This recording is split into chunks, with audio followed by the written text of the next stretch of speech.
আজ 14/7/2024 ওএমআর প্রাথমিক মামলার ওএমআর দুর্নীতিকাণ্ড নিয়ে কিছু চাঞ্চল্যকর তথ্য সামনে এসেছে। শুনুন এই ভিডিওতে বিস্তারিত। প্রচুর তথ্য ডিলিট। প্রাথমিক শিক্ষক নিয়োগে ওএমআর দুর্নীতি নিয়ে অল আউট অভিযানে সিবিআই। যা জানা গেল, ওএমআর ও সার্ভার দুর্নীতির শেষ দেখতে সিবিআইকে অল আউট ঝাঁপানোর নির্দেশ দিয়েছে কলকাতা হাইকোর্ট। ডিজিটাল ডেটা উদ্ধার করতে দেশ বিদেশের যে কোনো বিশেষজ্ঞ, যে কোনো সংস্থার সাহায্য নিতে পারবে কেন্দ্রীয় এজেন্সি, আর তার জন্য প্রয়োজনীয় অর্থ দিতে হবে প্রাথমিক শিক্ষা পর্ষদকেই। এমনটাই নির্দেশ দেন কলকাতা হাইকোর্টের বিচারপতি রাজাশেখর মান্থা। আদালতের নির্দেশের পর প্রাথমিক ওএমআর দুর্নীতি খুঁজতে অল আউট অভিযানে নেমেছে সিবিআই। পরপর 4 দিন এস বসু রায় অ্যান্ড কোম্পানির অফিসে তল্লাশি চালাচ্ছে কেন্দ্রীয় এজেন্সি সিবিআই। তারপরে শুনুন কি হলো।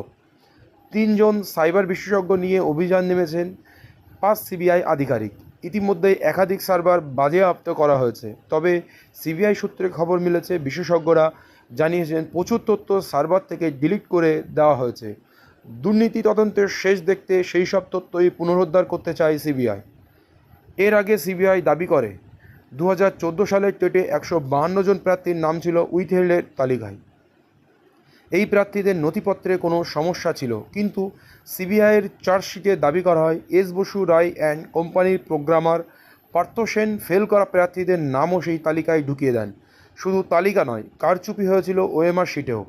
চার্জশিটে সিবিআই দাবি করে ওএমআর ইনফ্রারেড প্রযুক্তি সম্পন্ন অত্যাধুনিক যন্ত্র ব্যবহার করা হয়েছিল, যেখানে ওএমআরগুলি টেক্সট ফাইল হিসেবে স্টোর হতো, যাতে তাতে রদবদল করা যায়।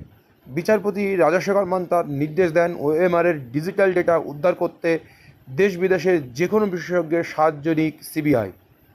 সরকারি বা আইবিএম, উইপ্রো, টিসিএসের মতো যে কোনো বেসরকারি তথ্য প্রযুক্তি সংস্থার থেকে সাহায্য নেওয়া যাবে। প্রয়োজনে কোনো এথিক্যাল হ্যাকারেরও সঙ্গে যোগাযোগ করতে পারবে সিবিআই।